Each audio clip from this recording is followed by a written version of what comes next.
My sister took my $10K scholarship money. $10,000. Gone.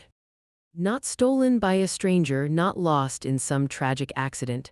No, it was taken by the one person I trusted more than anyone in the world, my sister, my twin sister. And the worst part, she didn't just take the money, she took my future with it. You ever have that moment where your entire world just stops, where everything you believed in, everyone you trusted suddenly becomes a lie? That's where I'm standing right now. And if you think this story ends with me crying in a corner, you're wrong, because what I did next, let's just say karma had a little help from me this time. But before I tell you how I made sure she paid for what she did, and trust me, she paid, I need you to do something for me. Hit that like button, subscribe if you haven't already, and drop a comment telling me what you would have done in my situation. Because honestly, I need to know if I went too far or if I didn't go far enough. Now let me take you back to where this nightmare began. It was supposed to be the best day of my life. I was sitting in my dorm room, laptop open, hands shaking as I refreshed my email for the 100th time that morning. The email I'd been waiting for. The one that would tell me if I'd won the Stanton Merit Scholarship, a full ride opportunity worth $10,000 that would cover my final year of college. I needed this scholarship. My family wasn't poor, but we weren't exactly swimming in money either. My parents owned a small flower shop in our hometown. Mom handled the arrangements, Dad managed the books. It was enough to keep us comfortable, but barely. When my twin sister Melissa and I both decided to go to college, things got tight, really tight. Mom and Dad made it work though, they always did, but I saw the stress in Dad's eyes every time tuition was due. I heard the whispered conversations late at night about bills and loans and second mortgages. I wasn't blind. That's why this scholarship meant everything to me. My phone buzzed. Email from Stanton Foundation. My heart stopped. This was it. I clicked it open and the words blurred together at first because my hands were shaking so badly. But then I saw it. Congratulations, Amber Chen. You have been selected as this year's Stanton Merit Scholarship recipient. I screamed. I actually screamed so loud that my roommate Rachel burst out of the bathroom with shampoo still in her hair, thinking something was wrong. I got it, I shouted, tears streaming down my face. Rachel, I got the scholarship. She tackled me in a hug and we jumped around my tiny dorm room like maniacs. I couldn't breathe. I couldn't think. All I could feel was this overwhelming wave of relief and joy and disbelief. $10,000. I immediately called my parents. Dad answered on the second ring. Amber, sweetheart, what's wrong? Nothing's wrong. I was crying and laughing at the same time. Dad, I got it. I got the Stanton scholarship. There was silence on the other end. Then I heard my dad's voice crack. You got it. I got it, Dad. I heard him call out to my mom, his voice breaking completely now. Honey, Amber got the scholarship. My mom's scream of joy echoed through the phone, and then she was on the line, sobbing, telling me how proud she was, how hard I'd worked, how much I deserved this. We have to tell Melissa, Mom said. Oh, she's going to be so happy for you. Melissa. My twin sister, my other half, the person I'd shared a room with for 18 years, shared clothes with, shared secrets with, we were best friends, always had been. Is she there? I asked. No, honey, she's at her apartment, but I'll call her right now and tell her the good news. I hung up feeling like I was floating. Nothing could bring me down, nothing could ruin this moment. I should have known better. The scholarship money was deposited directly into a special account set up by the university. The process was simple. The funds would be held there and I could access them when it was time to pay for my final year's tuition, books, and housing. But there was a brief window, about 2 weeks, where the money was accessible before it was officially locked into the tuition payment system. The university had sent me a temporary debit card linked to the account for any immediate educational expenses I might need. I didn't think twice about it. Why would I? The card arrived in the mail 3 days later. I activated it, checked the balance online just to see that beautiful $10,000 sitting there, and then I tucked the card safely in my wallet. I wasn't going to touch it, not yet. That money was sacred. Melissa called me that same evening. Amber, she shrieked into the phone. Oh my God, I can't believe you got the scholarship, Mom just told me. I grinned. I know, I still can't believe it either. This is amazing. I'm so proud of you. Her voice was warm, genuine. You worked so hard for this. You deserve it more than anyone. Thanks, Mel. That means a lot. Hey, we should celebrate. Are you coming home this weekend? I hesitated. I had a ton of work to catch up on, but this felt important. Yeah, I can probably swing it. Perfect. We'll have a sister's night, just you and me, like old times. Something in my chest warmed. Despite being in different schools, Melissa went to a state college about an hour from our hometown while I was at a private university 2 hours away. We'd stayed close. We texted every day, FaceTimed at least twice a week. That sounds perfect, I said. Great, I love you, Amber. Seriously, I'm so happy for you. Love you too, Mel. I hung up feeling even better than before. I had no idea I'd just talked to a thief. That weekend I drove home. Melissa was already there when I arrived, sitting in the kitchen with Mom, laughing about something. When she saw me, she jumped up and pulled me into a huge hug. There she is, the scholarship winner. I laughed, hugging her back. Stop, you're embarrassing me. I'm allowed to brag about my sister, she said, grinning. We spent the evening together. Mom made my favorite dinner, Dad told terrible jokes, and Melissa and I stayed up late in my old bedroom talking about everything and nothing. It felt like we were kids again. I'm really proud of you, Melissa said quietly as we lay in our old twin beds, the lights off. I know I already said it, but I mean it. You're going to do amazing things, Amber. I smiled in the dark. Thanks, Mel, that means everything to me. You're my best friend, you know that. You're mine too. She was quiet for a moment. Then, hey, random question, do you still have that debit card, the one for the scholarship money? I frowned. Yeah, why? Oh, no reason. I was just curious how that whole thing works. Like, can you actually use the card or is it locked? I can use it for educational expenses, I said, but I'm not going to touch it. It's for tuition. Right, of course, that makes sense. The conversation moved on, and I didn't think anything of it. I should have.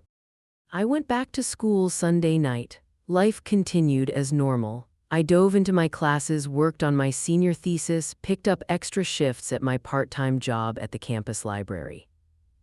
2 weeks passed. Then I got the email. Scholarship account balance, $0.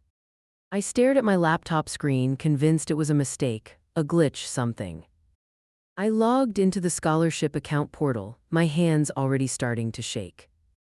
Transaction history. $2,000 withdrawal ATM. $3,000 withdrawal ATM. $5,000 withdrawal ATM. $10,000 gone, drained from my account over the course of 3 days. I couldn't breathe, my vision blurred. This wasn't real, this couldn't be real. I grabbed my wallet with trembling hands and tore through it. The debit card was gone. No. I dumped my entire wallet out on my desk. Cards, receipts, old gum wrappers, everything scattered across the surface. The scholarship debit card wasn't there. When was the last time I'd seen it? I tried to think, tried to remember, but my brain was screaming too loud. Then it hit me. The weekend I went home. I'd had my wallet with me. I'd left it in my old bedroom when Melissa and I were hanging out. Hey, random question, do you still have that debit card? No. She wouldn't. She couldn't. My sister wouldn't steal from me, not Melissa, not my twin, not my best friend. But even as I tried to convince myself, I knew. I called her, my fingers were shaking so badly I could barely hit the right buttons. It rang and rang and rang. Voicemail. I called again. Voicemail. I sent a text, Melissa, call me, right now, it's important. Nothing. I called my parents. Sweetheart, Mom answered, cheerful as always. What's wrong? Mom, my voice broke, the scholarship money is gone. What do you mean gone? Someone took it, all of it, $10,000 just gone. Oh my God, Amber, did someone steal your card? I closed my eyes. I think it was Melissa. Silence. Amber, Mom said slowly, carefully. Why would you think that?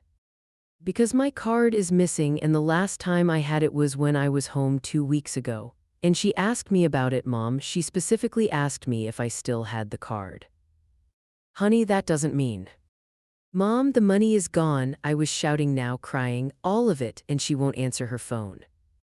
Okay, calm down, let me call her, I'm sure there's an explanation. There better be, I said, my voice shaking with rage and tears. 20 minutes later, my mom called back. I talked to Melissa, she said quietly. My heart was pounding, and she said she didn't take your card. Something cold settled in my stomach. You believe her? Amber, she's your sister, she wouldn't lie about something like this. Then where's my money, Mom? I don't know, sweetheart, maybe someone else took your card, maybe it was stolen at school. You need to report it to the bank and the university. It was her, I screamed, I know it was her. Amber, don't accuse your sister of something like this without proof. You could destroy your relationship over a misunderstanding. I couldn't believe what I was hearing. A misunderstanding, Mom, my entire scholarship is gone. I understand you're upset, but you need to calm down and think rationally. Melissa said she didn't do it. Maybe you lost the card, maybe someone found it, but you can't just accuse her. I hung up. I sat there in my dorm room, shaking, crying, feeling like my entire world had collapsed. My sister stole from me, and my own mother was defending her. I reported everything to the university the next morning. They launched an investigation, but the woman in the financial aid office looked at me with pity and said, without proof of who used the card, there's not much we can do. The withdrawals were made with the correct PIN. But I didn't make them. I believe you, but legally the card was in your possession and you're responsible for it. I'm so sorry, Amber. The Scholarship Foundation was even worse. They basically told me that since the money had been withdrawn from the account, there was nothing they could do. The funds were gone. I went to the police, filed a report. They took down the information but told me the same thing. Without proof of who took the card, there wasn't much they could do. I was destroyed. My entire scholarship gone, my future derailed, and the person who did it protected by my own family. I called Melissa every day for a week. She never answered, never called back, never responded to a single text. Finally, I drove to her apartment unannounced. She answered the door, and the second I saw her face, I knew. Guilt, it was written all over her. Amber, you took it, I said, my voice barely a whisper. You took my scholarship money. She opened her mouth, closed it, opened it again. Eyes, I don't know what you're talking about. Yes, you do. I shoved past her into the apartment, and that's when I saw them. Shopping bags, designer shopping bags, everywhere. Gucci, Prada, Louis Vuitton. My blood turned to ice. What the hell is this? I asked, my voice shaking. Melissa's face went pale. Amber, listen. You spent my scholarship money on purses. It's not what it looks like. Then what is it, Melissa? I was screaming now, tears streaming down my face. What is it? She broke. I needed it, she sobbed. Okay, I needed the money. For designer bags. No, not just that. She was crying now too, her face red and blotchy. Jake proposed, we're getting married, and I needed money for the wedding and I didn't know what to do and the opportunity was just there and I thought. You thought you'd steal from me. I was going to pay you back, I swear I was going to pay you back. When were you going to pay me back, Melissa, after you destroyed my future? I'm sorry, she wailed. I'm so sorry, I made a mistake. I stared at her, this person who looked exactly like me, who I'd shared everything with my entire life, and I didn't recognize her. You're not sorry, I said coldly. You're sorry you got caught. That's not true. You know what the worst part is? My voice was eerily calm now. I would have helped you. If you'd asked me, if you'd told me you needed money for your wedding, I would have found a way to help you, but you didn't ask, you just took, you stole from me, and then you lied about it. Amber, please. Stay away from me, I said, turning toward the door. Amber, wait. I stopped but didn't turn around. I'll pay you back, I promise, just give me time. I looked back at her over my shoulder. You have nothing I want anymore. And I walked out. I didn't speak to Melissa after that. I blocked her number, blocked her on social media, told my parents I didn't want to hear her name. My mom tried to play peacemaker. She made a mistake, Amber. She's your sister. You have to forgive her. No, I said simply, I don't. She said she'll pay you back. With what money, Mom? She spent it all on her wedding. My dad was quieter about it, but I could tell he was conflicted. He'd always been close with both of us, and this was tearing him apart. But I couldn't forgive her. I wouldn't. She'd stolen my future, and for what? A wedding. Meanwhile, I was drowning. Without the scholarship money, I couldn't afford my final year of college. I took out emergency student loans, picked up a second job, and barely slept. Every night I lay awake thinking about how different my life would be if Melissa hadn't betrayed me. 3 months passed. And then I got the invitation. A wedding invitation. From Melissa and Jake. I stared at the elegant cardstock, the fancy calligraphy, the expensive paper stock. You are cordially invited to celebrate the marriage of Melissa Chen and Jake Morrison. My hands started shaking. She was actually doing it. She was actually having this wedding, the wedding she'd funded with my money, and she had the audacity to invite me. I looked at the venue information. Willowbrook Estate, garden ceremony and reception. Willowbrook Estate, I knew that place. It was one of the most expensive wedding venues in the state, $15,000 minimum to book. $15,000. My vision went red. She stole my $10,000 and somehow managed to book a venue that cost $15,000. I grabbed my laptop and started digging. Jake's family wasn't wealthy, I knew that, so where was the rest of the money coming from? It took me 2 hours, but I found it. Melissa had taken out a massive loan. She'd basically buried herself in debt to have this perfect fantasy wedding. And she'd started that debt with my stolen scholarship money. I sat there staring at the invitation, and something inside me snapped. She took my future. So I was going to take hers. I started making calls. First, I called Willowbrook Estate, pretending to be a potential client. Hi, I'm interested in booking your venue for a wedding next year, I said sweetly. Can you tell me about your cancellation policy? The woman on the phone was friendly and professional. Of course, if a couple cancels more than 6 months in advance, they receive a 50% refund, less than 6 months, and they forfeit the entire deposit. And how far out are you typically booked? We're usually booked 12 to 18 months in advance. We occasionally get cancellations, though, which open up dates. Interesting, and what would happen if someone wanted to book a date that was already reserved? Well, that date wouldn't be available unless the original couple cancels. Right, of course, thank you so much. I hung up and smiled. Then I made another call. Hi, I'd like to speak to someone about booking Willowbrook Estate for an event. This time, I wasn't pretending to be just anyone. I was going to be the person who ruined my sister's perfect day. I spent the next week planning. Not just planning, researching, because if I was going to do this, I needed to do it right. I needed to make sure there was no way Melissa could worm her way out of what was coming. I started by creating a spreadsheet. Every detail of her wedding that I could find went into that document. The venue, the date, the caterer, the photographer. I stalked her wedding Instagram account because of course she had one at Melissa and Jake Forever and screenshotted every single post. The venue was booked for June 15th. That gave me exactly 4 months. 4 months to destroy everything she'd built on the foundation of my stolen money. I looked at my bank account. Between my 2 jobs and the loans I'd taken out, I had about $18,000 available. It wasn't much, but it would be enough. Because I wasn't just going to ruin her wedding. I was going to replace her. The plan was simple, really. Willowbrook Estate operated like most high-end venues. They booked 1 wedding per day to ensure exclusivity. Melissa had paid a deposit to hold June 15th. But here's the thing about deposits, they don't actually guarantee you the date until the full payment is made. I'd done my homework. I called Willowbrook Estate again, this time asking very specific questions about their payment structure. The woman on the phone, her name was Sandra, explained it to me. We require a 30% deposit to hold the date, and the remaining 70% is due 4 weeks before the wedding. If the balance isn't paid in full by that deadline, we reserve the right to release the date.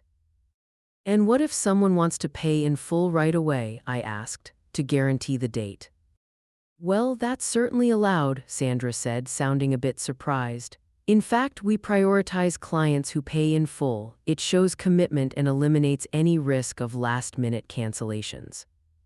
So if two people wanted the same date and one paid in full while the other only paid a deposit, the client who pays in full would have priority, yes, though that's a very rare situation. I smiled. I understand. Thank you so much for your time. It was almost too easy. But I needed to know more. I needed to know exactly when Melissa's final payment was due and whether she'd be able to make it. That's when I did something I'm not exactly proud of. I hacked into her email. Well, hacked is a strong word. I guessed her password. We'd shared everything growing up, including our favorite passwords. I tried the one she'd used for everything in high school, our childhood dog's name plus her birth year. It worked. I was in. My hands were shaking as I scrolled through her emails, searching for anything related to the wedding, and then I found it, the contract with Willowbrook Estate. Deposit paid $4,500, $30% of $15,000. Balance due $10,500. Due date May 18th. 4 weeks before the wedding. I kept reading, looking through her other emails, and that's when I saw the financial nightmare she was living. She was drowning in debt. The loan she'd taken out for the wedding had a payment plan attached, but she was already behind. There were overdue notices from credit card companies, a frantic email to Jake asking him if his parents could help with the catering costs, an email to a wedding planner saying she might need to downsize some elements of the wedding. She was broke, and there was no way she'd have $10,500 by May 18th. I sat back in my chair, my heart pounding. This was it. This was my moment. All I had to do was wait. But waiting wasn't enough. I needed insurance. I needed to make absolutely sure that even if Melissa somehow scraped together the money, she wouldn't be able to pay in time. So I made an appointment at Willowbrook Estate. I drove out there on a Saturday morning wearing my nicest dress and the calmest smile I could manage. The grounds were beautiful, rolling hills, perfectly manicured gardens, a gorgeous stone mansion that looked like something out of a fairy tale. I could see why Melissa wanted to get married here. I could also see why it cost $15,000.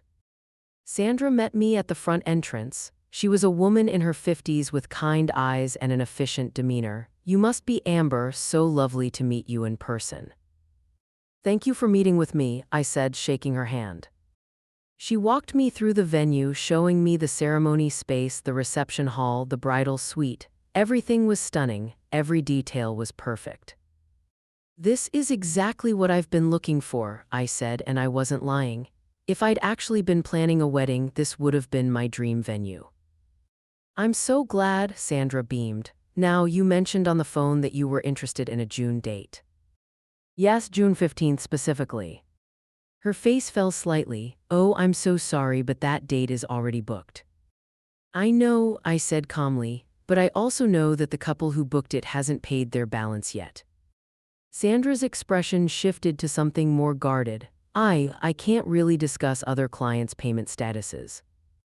"I understand, but hypothetically speaking, if that couple doesn't pay their balance by the deadline, would the date become available?"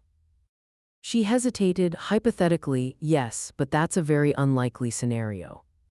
"I'd like to make you an offer," I said, pulling out a checkbook. "I'll pay the full amount today, $15,000, to secure June 15th as soon as it becomes available." Sandra's eyes widened. "The full amount?" "Yes, consider it a priority booking." "Miss Chen, I appreciate your enthusiasm, but that date is currently reserved." "For now," I interrupted gently, "but if they don't pay by May 18th, I want that date, and I'm willing to pay in full today to guarantee it." She was quiet for a long moment, clearly wrestling with something. "I can put you on a priority waiting list," she finally said. If the date becomes available, you'll be our first call, but I can't accept payment for a date that's already booked. Then I'll pay for the next available date in June, I said, and if June 15th opens up, we'll simply transfer the payment. Sandra looked at me like she was trying to figure out if I was serious. June 22nd is available, she said slowly. Perfect, I'll take it. I wrote the check right there, $15,000. Sandra processed the payment, her hands shaking slightly. I don't think she'd ever had someone pay in full on the spot like that. I just need you to know, she said as she handed me the contract, if June 15th does become available, we'll contact you immediately. But you'll need to initial here stating that you understand your current date is June 22nd. I understand completely, I said, initialing the document with a smile. I walked out of Willowbrook Estate feeling lighter than I had in months. The trap was set. May 18th came faster than I expected. I'd been counting down the days, watching Melissa's social media for any signs of panic, but she kept posting happy photos with Jake, talking about how excited she was for the big day. Either she had no idea what was coming, or she was a very good actress. I didn't sleep the night of May 17th. I just lay in bed staring at the ceiling, my phone clutched in my hand, waiting. At 9:47 a.m. on May 18th, my phone rang. Willowbrook Estate. Miss Chen, this is Sandra calling from Willowbrook Estate.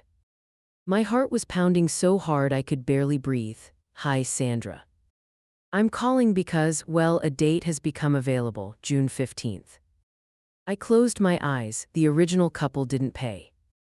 I can't discuss the details, but yes, the date is now available. Since you're on our priority list and you've already paid in full, we wanted to offer it to you first. I'll take it, I said immediately. Wonderful, I'll process the date change and send you an updated contract. Your payment will transfer to June 15th and everything else remains the same. Thank you so much, Sandra. Of course, and Miss Chen, I jus. Want to say, I've been doing this job for 15 years and I've never seen someone as committed to their wedding day as you. You're going to have a beautiful event. If only she knew. I hung up and sat there in stunned silence. I'd done it. I'd actually done it. Melissa's wedding venue was now my wedding venue. Well, not that I was getting married, but she didn't know that. For the next few hours, I just sat in my apartment processing what I'd done. Part of me felt sick, part of me felt triumphant, part of me felt absolutely terrified.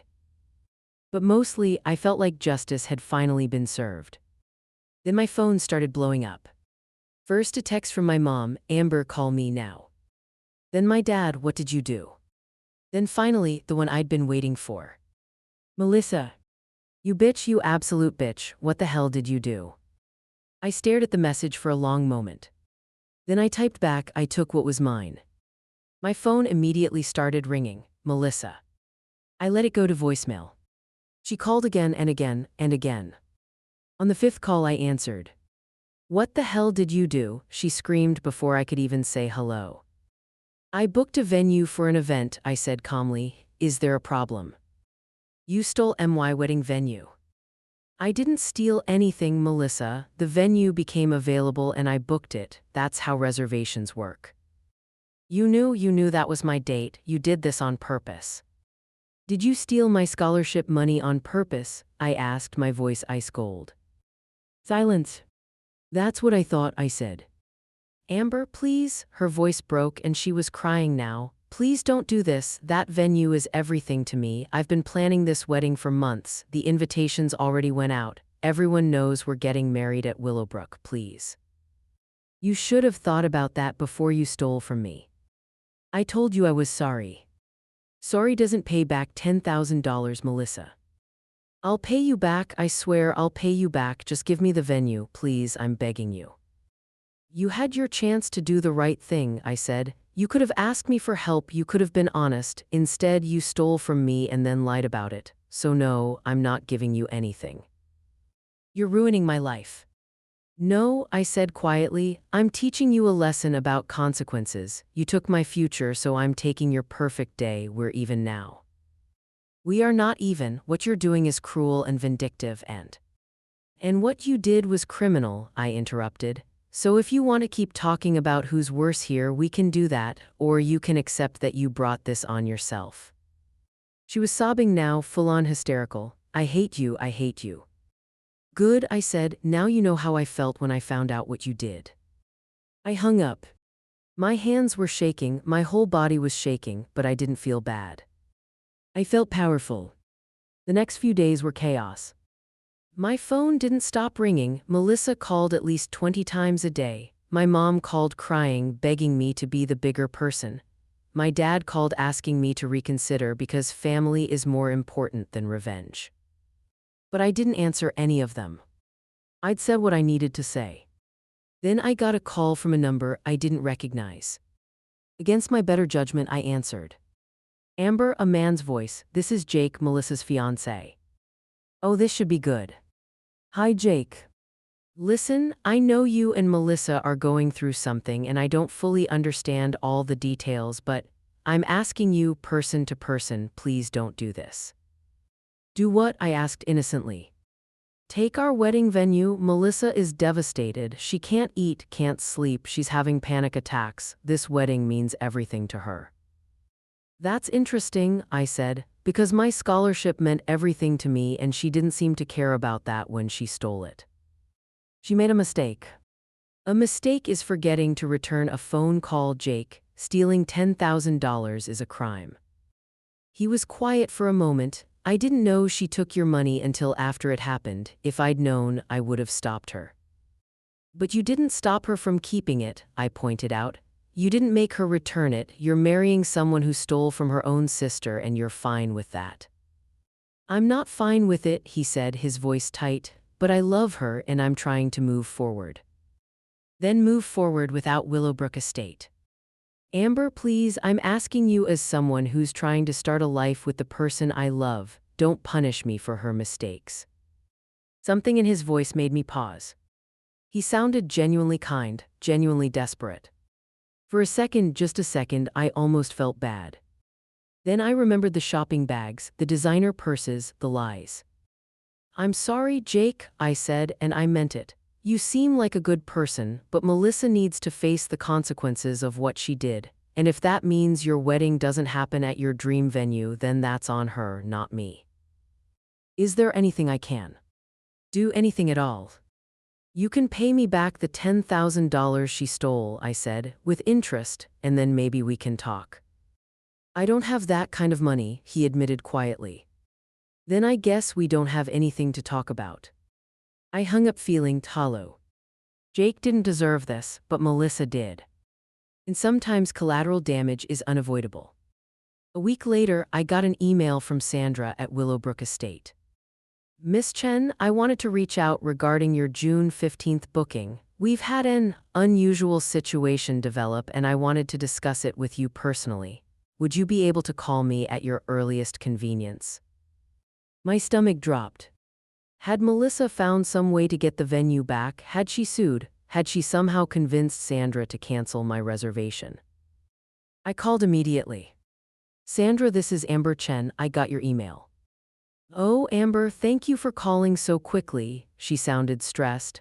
I need to ask you something and please understand I'm in a very difficult position here. What's going on?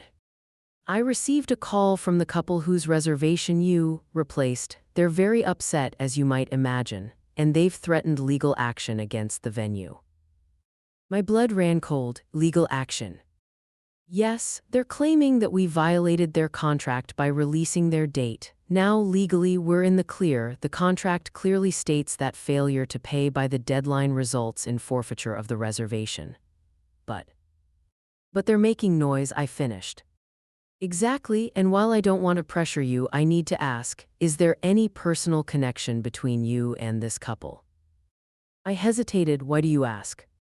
Because the bride specifically mentioned that she knows someone named Amber, and then your name came up as the person who took their date, and, well, it seems like a significant coincidence. Damn it, Melissa must have figured out it was me. She's my sister, I admitted. Sandra was silent for a long moment. Your sister? Yes. I see. Another pause. Miss Chen, I need to be very clear with you. I cannot and will not discriminate based on family disputes. You paid in full, you followed all our policies, and your reservation is legitimate, however. However, if this situation escalates, it could create problems for our business. We're a wedding venue, not a courtroom. We don't want to be in the middle of family drama. I understand, I said, my heart sinking. Are you asking me to cancel? No, Sandra said firmly. I'm asking you if there's any way this situation can be resolved without lawyers and bad publicity, because right now that's where this is heading. I sat down heavily on my couch. What does she want? She wants her date back. And what do I get?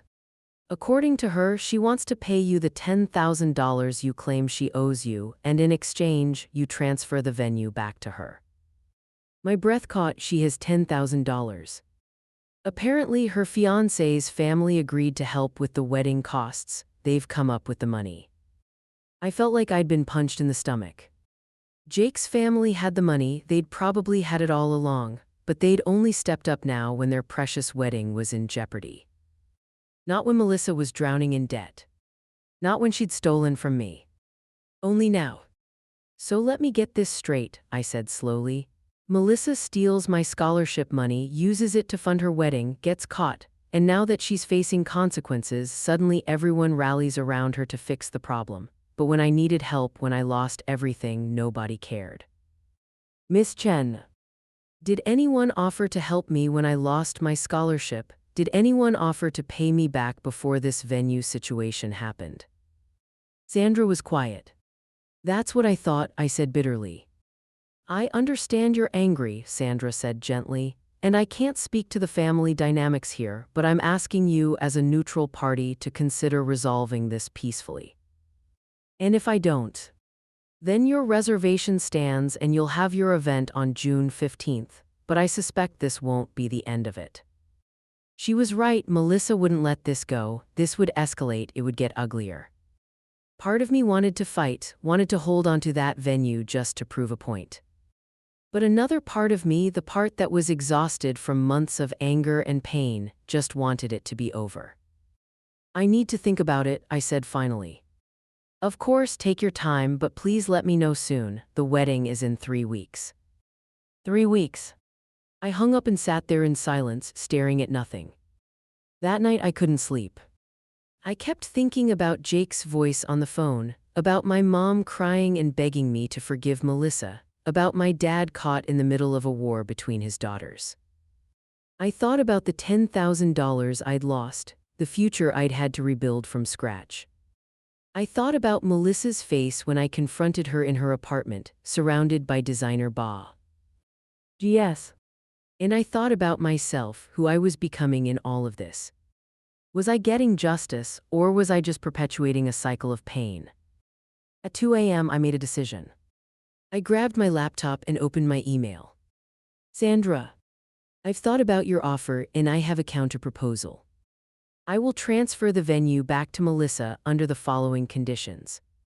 1. She pays me back the full $10,000 she stole plus $2,000 in damages for the stress and financial hardship her theft caused me, total $12,000. 2. She publicly apologizes in person in front of our entire family for what she did. 3. She signs a written statement acknowledging that she stole from me, which I will keep in case I ever need to pursue legal action in the future. If she agrees to all 3 conditions, she can have her venue back. If she refuses any of them, the venue stays mine and this conversation is over. You have 48 hours to present this offer to her. Amber Chen. I hit send before I could second-guess myself. Then I lay back in bed and waited. 23 hours later, I got Sandra's response. Miss Chen, I presented your offer to the couple. After some discussion, they have agreed to your terms. The payment of $12,000 will be made via certified check delivered to you at our offices. The written statement and apology will be handled as you specified. If you're willing to proceed, please let me know and we'll schedule a meeting to finalize the transfer. Thank you for your willingness to resolve this matter. Sandra. I stared at the email, my hands shaking. She'd agreed. Melissa had actually agreed. I was getting my money back. I was getting my apology. I was getting my justice. So why did I feel so empty? The meeting was scheduled for May 29th, exactly 2 weeks before Melissa's wedding. I drove to Willowbrook Estate with my stomach in knots. I hadn't seen Melissa in person since the confrontation at her apartment. I had no idea what to expect. Would she scream at me, cry, try to guilt me into backing down? I parked in the lot and sat in my car for 10 minutes, trying to steady my breathing. You deserve this, I told myself. You deserve to get your money back. You deserve an apology. Finally, I got out of the car and walked inside. Sandra met me in the lobby. Amber, thank you for coming. Is she here? I asked. She's in the conference room with her fiancé. Are you ready? No. Yes, I said. Sandra led me down a hallway and opened a door to a small, elegant conference room. Melissa was sitting at the table, Jake beside her. She looked terrible, eyes red and swollen, face pale, hair pulled back in a messy ponytail. She'd lost weight. When she saw me, something flashed in her eyes. Anger, regret, I couldn't tell. Amber, she said quietly. Melissa. Jake stood up and extended his hand. Thank you for coming. I shook his hand but didn't say anything. Sandra cleared her throat. All right, let's get started. Jake, do you have the payment? He pulled out an envelope and slid it across the table to me. Certified check, $12,000. I opened the envelope and looked at the check. It was real. $12,000. More than I'd lost, enough to pay off my emergency loans and still have some left over. Thank you, I said, my voice barely above a whisper. And the statement, Sandra prompted. Melissa slid a piece of paper across the table. Her hand was shaking. I picked it up and read. I, Melissa Chen, acknowledge that in March 2024 I took Amber Chen's scholarship debit card without permission and withdrew $10,000 from her account. This was theft, and I deeply regret my actions. I am repaying her as restitution for the harm I caused. Signed, Melissa Chen. It was dated and signed. I folded it carefully and put it in my bag. Okay, Sandra said. Now, Melissa, you agreed to provide a verbal apology as well. Melissa's eyes filled with tears. She looked at me, and for the first time in months I saw my sister, not the thief, not the liar, but the girl I'd grown up with. Amber, she began, her voice breaking. I am so sorry for what I did. There's no excuse for it. I was desperate and stupid and selfish, and I hurt you in a way I can never take back. I stole from you, I lied to you, I betrayed your trust. And I understand if you never forgive me, but I need you to know that I regret it every single day. I'm sorry. She was sobbing now, her whole body shaking.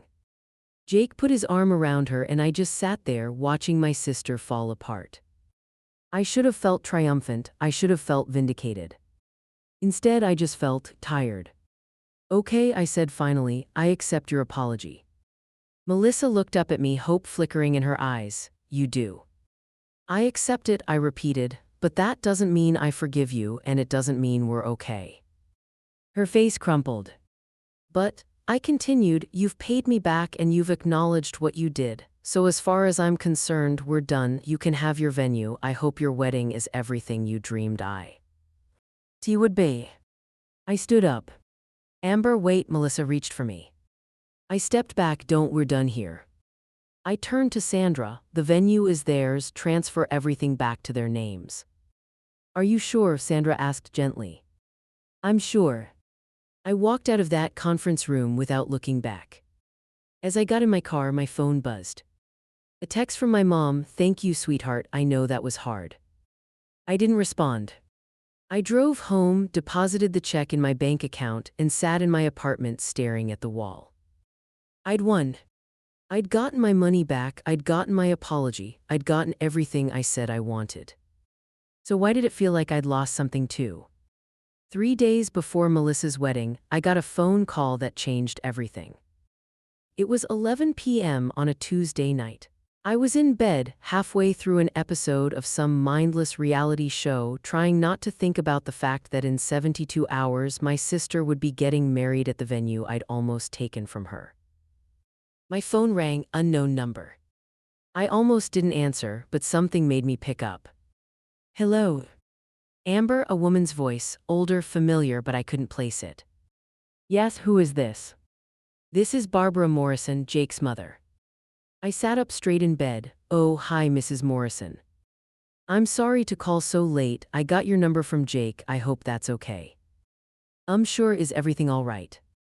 She was quiet for a moment and I heard her take a shaky breath. I need to talk to you about something important. Can we meet in person? My heart started pounding. Is this about Melissa? In a way, please, Amber, it's urgent, and it's not something I can discuss over the phone. I looked at my clock. It's 11 at night. I know, I'm sorry, but this can't wait. I'm at the Starbucks on Westwood Boulevard. Please just give me 20 minutes. Something in her voice, desperation maybe or fear, made me agree. Okay, I'll be there in 15. I threw on jeans and a hoodie and drove to the Starbucks, my mind racing the entire way. What could Jake's mother possibly need to tell me that was so urgent she couldn't wait until morning? Had something happened with the wedding? Had Melissa done something else? When I walked into the coffee shop, I spotted Barbara immediately. She was sitting in the corner, a cup of tea in front of her, her hands wrapped around it like she was trying to warm herself even though it was June. She looked up when I approached, and I saw the fear in her eyes. Mrs. Morrison. Amber, thank you for coming. She gestured to the seat across from her. Please sit. I sat down, studying her face. She looked exhausted, older than I remembered from the few times I'd met her at family gatherings. What's going on? I asked. She took a deep breath. I need to tell you something about the money, the $12,000 we paid you. My stomach dropped. What about it? It wasn't our money. She looked down at her tea. Well, not exactly. I don't understand. My husband and I don't have $12,000 just lying around, Amber. We're not wealthy people. We live comfortably, but that kind of money, we don't have it. Then where did it come from? She looked up at me and I saw tears in her eyes. We took out a loan against our house, a second mortgage. I felt like I'd been slapped. You what? We remortgaged our home to pay you back because Jake was desperate to make this wedding happen and Melissa was falling apart and we thought it was the right thing to do. Why are you telling me this? I asked, my voice barely above a whisper. Because I need you to understand something. She leaned forward, her voice urgent. My son loves your sister, truly loves her, and I know she made a terrible mistake. I know what she did to you was wrong, but Jake is a good man and he's trying so hard to start his life with someone who I'm not sure deserves him. I felt anger rising in my chest. If you're here to make me feel guilty.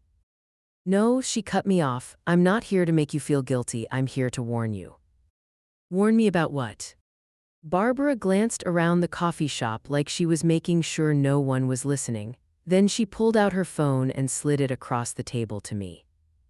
Read that, she said quietly. I looked down at the screen. It was a text conversation between Barbara and someone named Linda. Linda, did you hear about Melissa's bachelorette party last weekend? Barbara, no, what happened? Linda, girl, you need to call me, ASAP. I looked up at Barbara. Who's Linda? My sister, she's friends with one of Melissa's bridesmaids. Keep reading. I scrolled down to the next messages. Barbara just talked to Linda. She said Melissa got really drunk at her bachelorette party and was flirting with one of the bartenders all night. Linda, it was worse than flirting. Barbara, I hate to tell you this, but multiple people saw them leave together. My blood went cold. Keep reading, Barbara said he. Our voice tight. Barbara, what are you saying? Linda, I'm saying your son's fiancée cheated on him at her bachelorette party, and I have proof. Below that was a photo. It was grainy, clearly taken in low light at a bar, but there was no mistaking who it was. Melissa, kissing a man who definitely wasn't Jake. I felt sick. When was this? I asked. Last Saturday, 5 days ago. Does Jake know?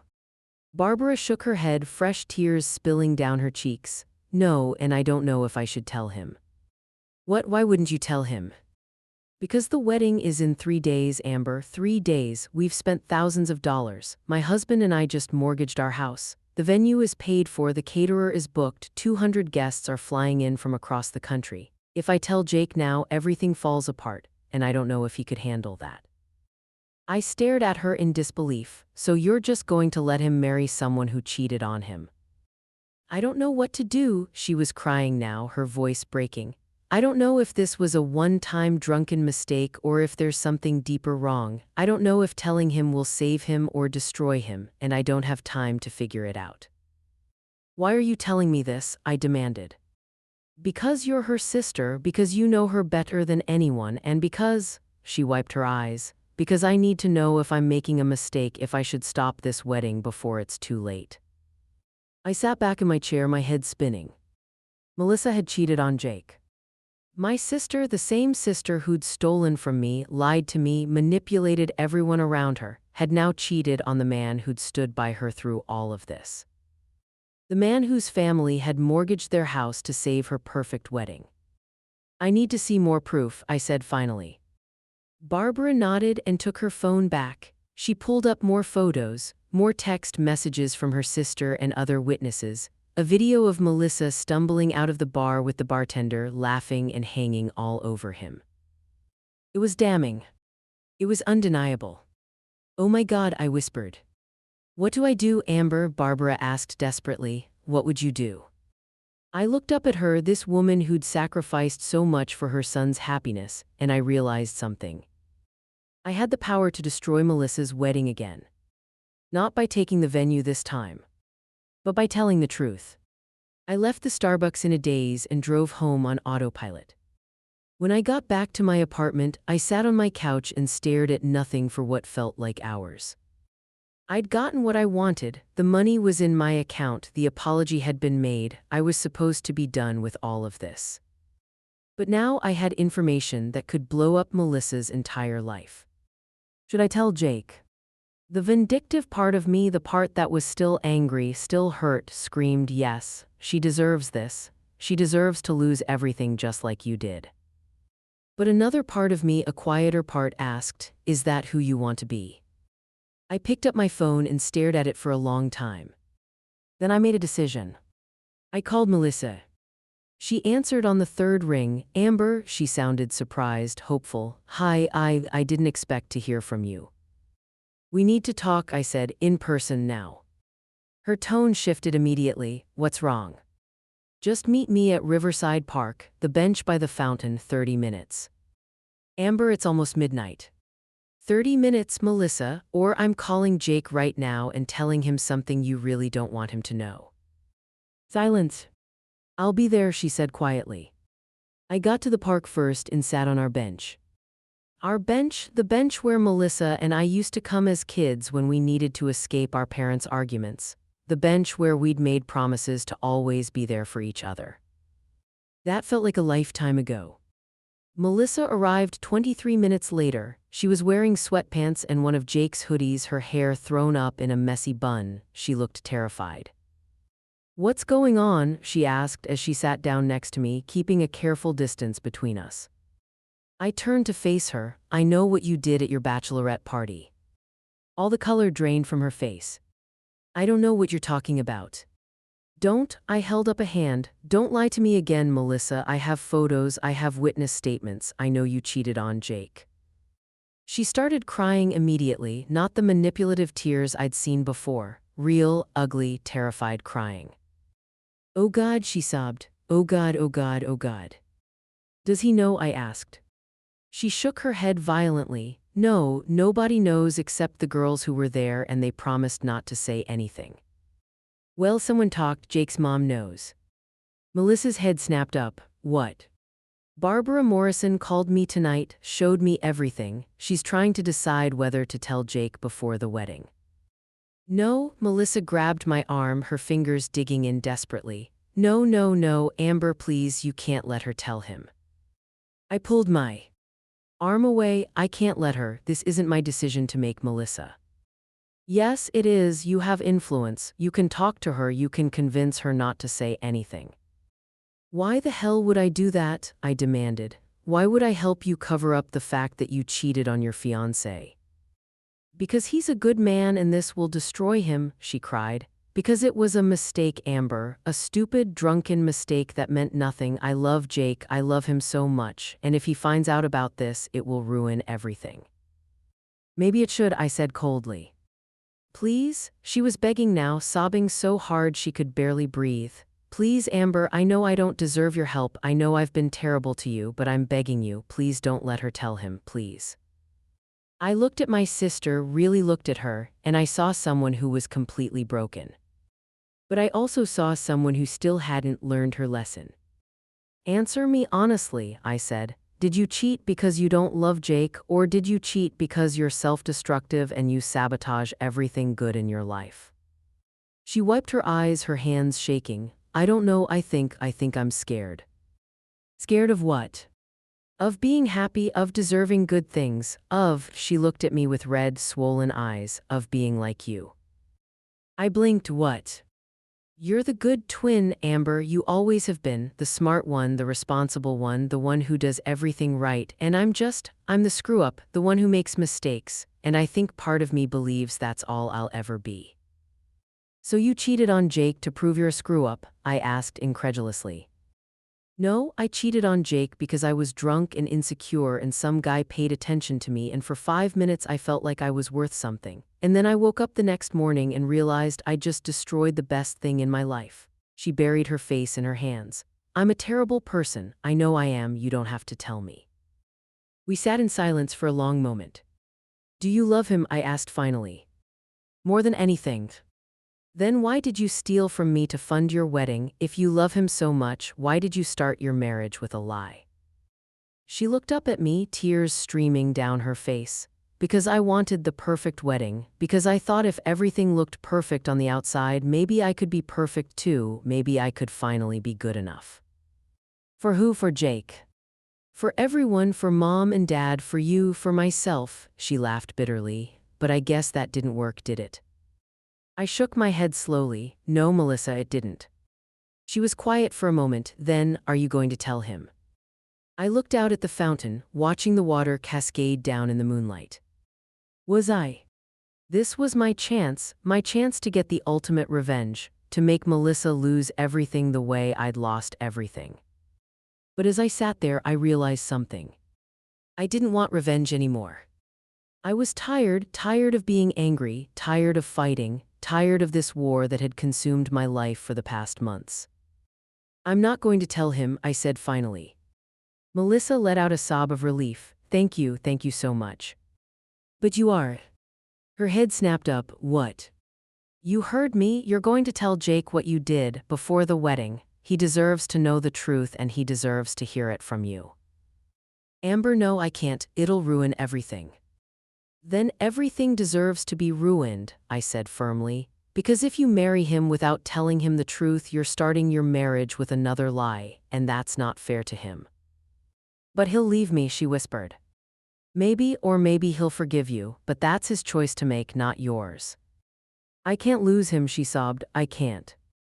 Then you shouldn't have cheated on him, I stood up. You have until tomorrow night to tell him. If you don't, I will, and I'll also tell him about his mother mortgaging her house to pay me back, since I'm guessing you didn't mention that part either. Her face went pale. They mortgaged their house. You didn't know? She shook her head, looking sick. Yeah, Jake's parents put their home at risk to save your wedding, to pay back the money you stole from me, and you repaid them by cheating on their son. I picked up my bag. Tell him the truth, Melissa, all of it. It's the only way this ends. And if he leaves me, then you'll survive, just like I survived when you took everything from me. I walked away, leaving my sister crying on the bench. I didn't sleep that night. I kept checking my phone, waiting for a call from Melissa or Jake or Barbara, but nothing came. The next day dragged by. I went to class, but I couldn't focus. I worked my shift at the library, but I kept making mistakes. By evening, I still hadn't heard anything. Had Melissa told him? Had she chickened out? Was the wedding still happening? At 9 p.m., my phone finally rang. Barbara Morrison. Hello, I answered. Amber, her voice was calm. Too calm. I just wanted to thank you. For what? Jake called me an hour ago. Melissa told him everything about the bachelorette party, about the money, about all of it. My heart stopped, and the wedding is off. I sat down heavily on my couch. He called it off. Yes, he's devastated, but he said he can't marry someone he doesn't trust. He said he deserves better than someone who would lie to him and steal from her own sister. She paused. He asked me to thank you for making Melissa tell him the truth. I felt a wave of emotions crash over me: relief, sadness, guilt, vindication. How is he doing? I asked quietly. He's hurting, but he'll be okay. He's strong, my boy. Her voice softened. How are you doing? I don't know, I admitted. I didn't want this, not really. Yes, you did, Barbara said gently, and that's okay. You wanted justice. You wanted your sister to face consequences, and now she has. Is that what this is, justice? I think so. Jake deserves honesty. You deserved your money back, and Melissa deserves to learn that actions have consequences. What about the venue, the deposits, all the money you spent? We'll lose most of it. The vendors won't refund us this close to the date. But that's not your problem, Amber. That's the price of the choices Melissa made. I closed my eyes. I'm sorry you got caught up in all of this. Don't be. You didn't create this situation. You just refused to pretend it didn't exist. She paused. Thank you, Amber, for being honest when no one else would. She hung up. I sat there in the silence of my apartment, feeling empty. The wedding was off. Melissa had lost everything. I'd won. So why didn't it feel like winning? My phone buzzed, a text from my mom. What have you done? Then another: Melissa is hysterical. The wedding is canceled. Are you happy now? Then my dad: your sister needs you. Please call her. I didn't respond to any of them. Instead, I opened my laptop and logged into my bank account. The $12,000 was still there. I stared at the number for a long time. Then I made a decision. The next morning, I drove to Jake's apartment. He answered the door looking like he hadn't slept. His eyes were red and puffy, his hair was a mess, and he was wearing the same clothes I'd seen him in days ago. Amber, he said, surprised. Hi. Can I come in? He stepped aside and I walked into his apartment. It was small but tidy, or at least it had been. Now there were boxes everywhere, half-packed. He was clearly in the process of moving out. I'm sorry, I said immediately. I'm sorry for everything. He shook his head. Don't be. You didn't do anything wrong. Melissa did. I know, but I still feel like this is my fault. It's not. He sat down heavily on his couch. She made her choices and I made mine. I sat down across from him. How are you holding up? He laughed bitterly. I'm not, but I will be eventually. For what it's worth, I think you did the right thing. Did I? He looked at me with exhausted eyes. Because right now, it doesn't feel right. It feels like I threw away the person I love over a mistake. It wasn't just a mistake, Jake. She stole from me. She lied to you. She cheated on you. Those aren't mistakes. Those are patterns. I know, he rubbed his face. I know you're right, but it still hurts. We sat in silence for a moment. Then I pulled out an envelope and set it on the coffee table between us. What's that? He asked. A check for $12,000. His eyes widened. What? I'm giving it back. The money your parents paid me. They shouldn't have had to mortgage their house because of Melissa's mistakes. Amber, no, you earned that money. She stole from you. And your parents paid me back, but they shouldn't have to suffer for what she did. This isn't their debt to pay. We can't accept this, Jake said, shaking his head. You need that money for school. I'll figure it out. I always do. I pushed the envelope toward him. Please take it. Give it to your parents. Let them clear their mortgage. He stared at the envelope for a long moment, then looked up at me with tears in his eyes. Why are you doing this? Because your family doesn't deserve to pay for my sister's mistakes, and because, I took a deep breath, because I'm tired of letting anger control my life. I'm tired of fighting. I just want to move forward. Jake picked up the envelope with shaking hands. I don't know what to say. You don't have to say anything. Yes, I do. He looked at me seriously. Thank you for telling Melissa to be honest with me, for giving my parents their money back, for being a better person than anyone in this situation deserved. I felt tears prick my eyes. I'm not better, Jake, I'm just tired. No, he said firmly, you're good, and I'm glad I got to know you even if the circumstances were terrible. I smiled sadly. I'm glad I got to know you too, and I'm sorry you got hurt in all of this. Me too. I left Jake's apartment feeling lighter than I had in months.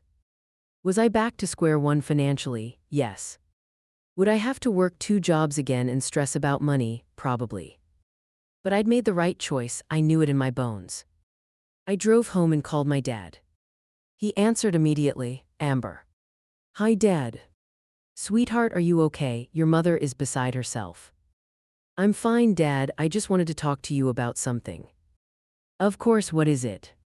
I want you to know that I'm done with the fighting, with the revenge, with all of it. I'm moving forward. He was quiet for a moment. Does that mean you'll talk to your sister? No, I said firmly. I'm done fighting with her, but I'm also done having a relationship with her, at least for now, maybe forever, I haven't decided yet. Amber. Dad, she stole from me, she lied to everyone, she cheated on Jake, and through all of it she never once took real responsibility. She only apologized when she was caught. She only paid me back when she had no other choice. I took a breath. I don't want someone like that in my life, even if she is my sister. She's still family. Family isn't an excuse for bad behavior, I said quietly, and I'm allowed to protect myself from people who hurt me, even if we share DNA. Dad sighed heavily. I can't say I blame you, I'm disappointed in your sister, more disappointed than I've ever been in my life. What does Mom think? She's struggling, she wants her daughters to reconcile, but I think deep down she knows that's not going to happen anytime soon. I'm sorry I'm putting you both through this. You're not putting us through anything, honey, Melissa did, and she's the one who needs to make amends, not you. Tears spilled down my cheeks. Thanks, Dad.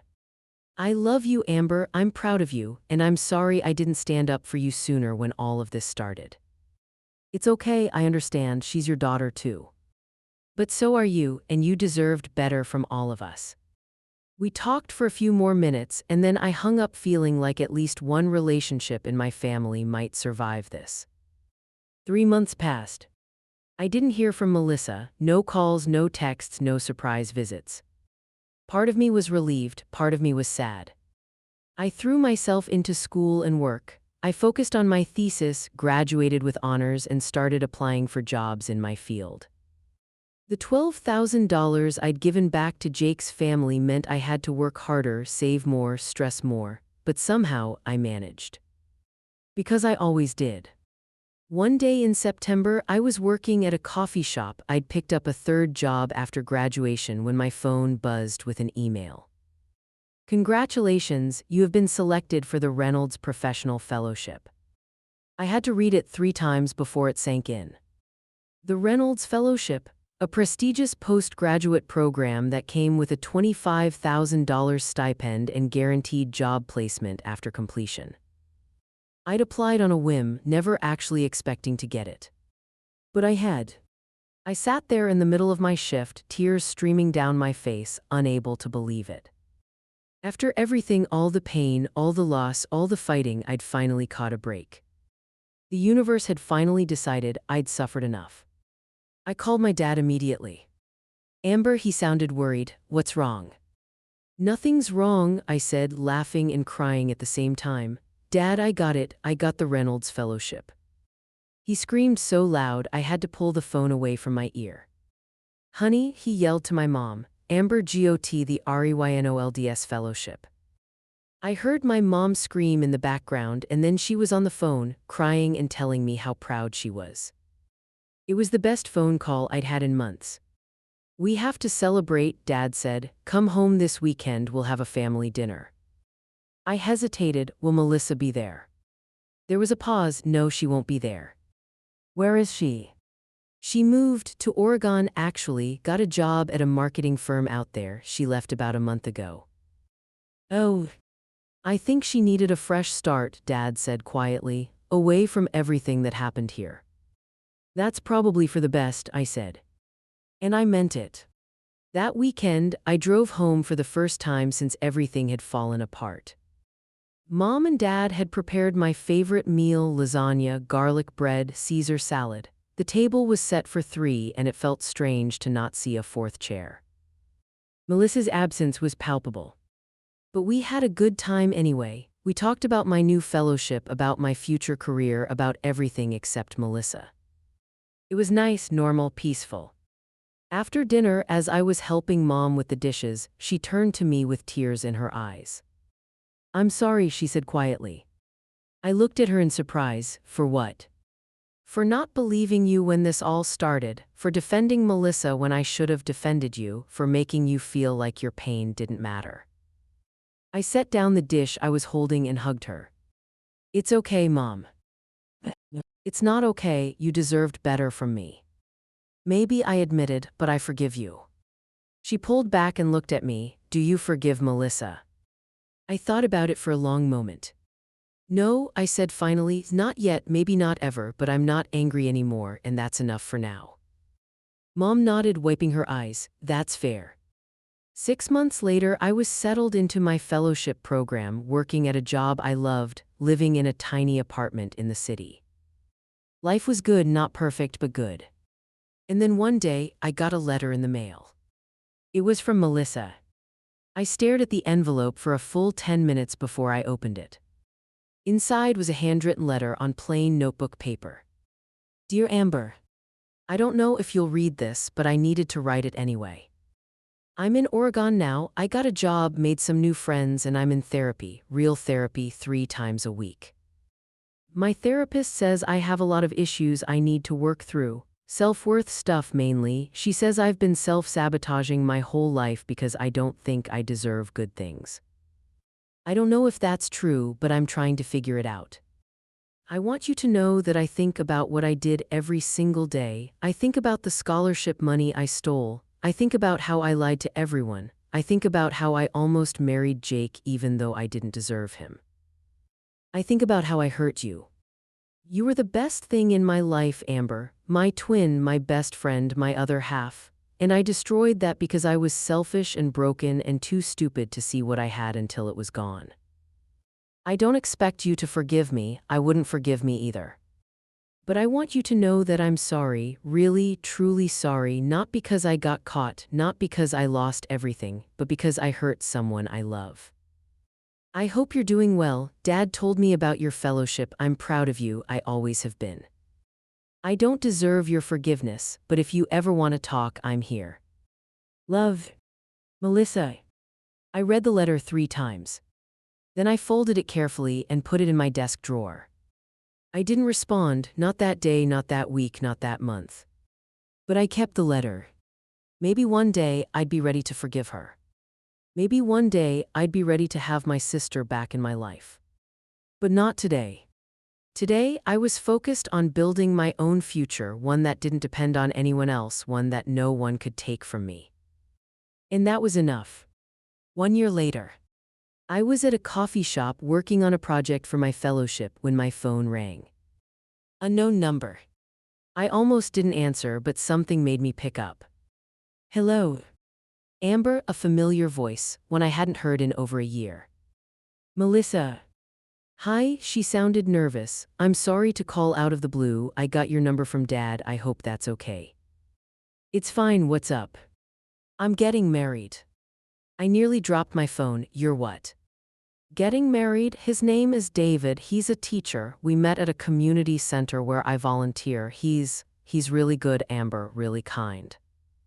"That's great," I said, and I meant it. "Congratulations."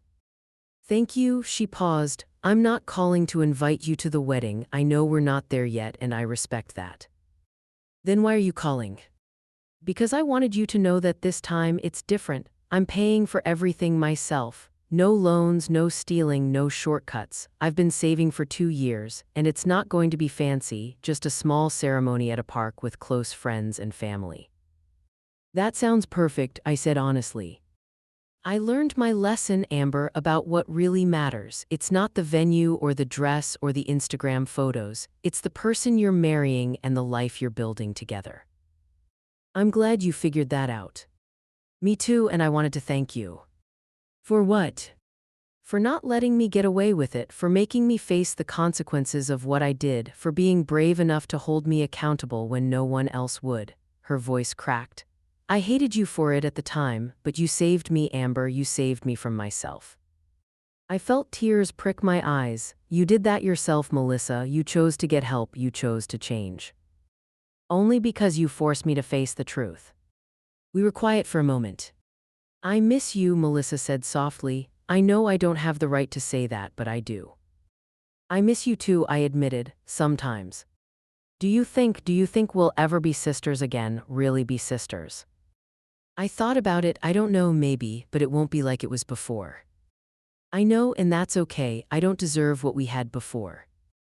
No, I agreed, but maybe you can earn something different, something better.